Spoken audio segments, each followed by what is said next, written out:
Hello, Steve Arts 89. Well, a lot of people are talking about Meta and the changes, and what's getting a lot of attention is the removal of the fact checkers and replacing them with the equivalent of community notes, which is like a Twitter thing, I think. What they're not talking about is the changes to the community guidelines, and that's where the real damage is being done. When I first heard about this, I kind of predicted this. I knew that, in order to protect the conservatives' freedom of speech, what they would be doing is basically taking away the protections from minorities to say, basically they can say anything they want, because otherwise we'd be impeding their, freedom of speech, even, by stopping them from putting out misinformation and lies and discriminating against people. That we'd be, preventing them from, having their freedom of speech. So in order to protect, the conservatives and the religious people, we have to, take this away, and that none of the minorities would be protected. That's what I thought was going to happen. What has happened instead is the general community of minorities, all the minority communities, are still protected. You can't make a generalization that defames them or incriminates them or promotes misinformation or threats or anything like that, except for gays. They have specifically singled us out as not protected. It's a deliberate attack on us. And it's shocking that they put this in writing and it's actually something they're doing. And they have the full support of the religious right and the conservatives. And it's just disturbing to see this, because once upon a time there were laws that said that gay people couldn't make love, that was a criminal act and they would be put in jail for it. There were categories that categorised gay people and trans people and queer people as mentally ill, and we could be taken out of our jobs and our families and have our life ruined and our livelihoods ruined, our businesses ruined, be put into mental institutions, be put into jails for being gay. And basically people want to get back to that. They want to roll things back, take away our freedoms, our equal rights. And how they start to do that is they allow people to talk about it and put out misinformation and hate speech and get that back into the public discourse.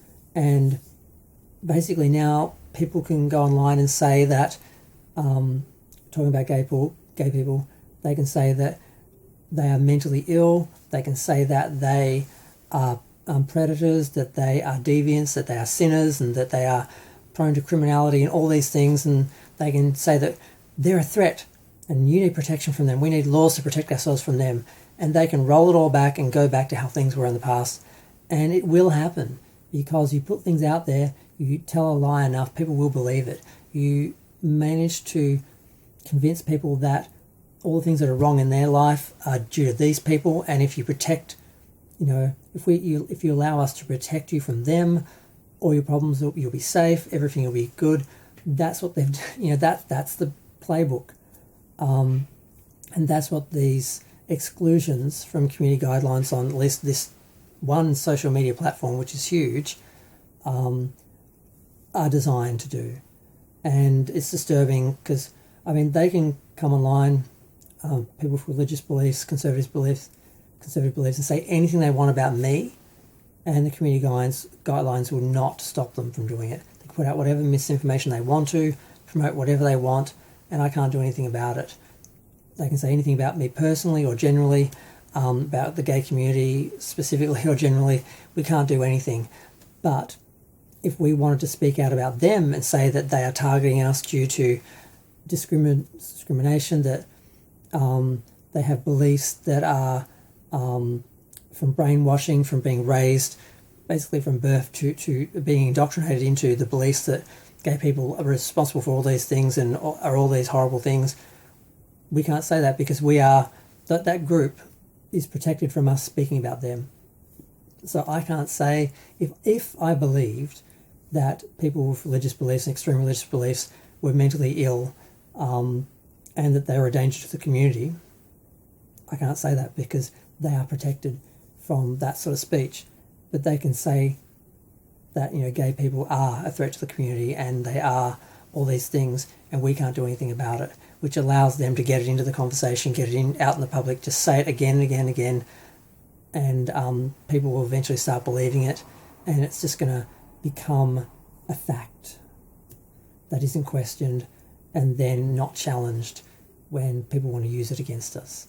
And it's really scary and it's really dangerous, and it's just the beginnings, but it's clear what they're doing. We can see it. It's an attack on us, and it's focused, it's specific, it's just shocking, but that's what's happening. And I had to talk about that. No, I don't have a big platform, but I had to say something because this is something that is a danger and is a threat, and we need to be talking about this. But I'm going to go. Feel free to share, like, comment, subscribe. Let me know what you think of these changes and what it could mean and the ramifications for the LGBTQ plus community.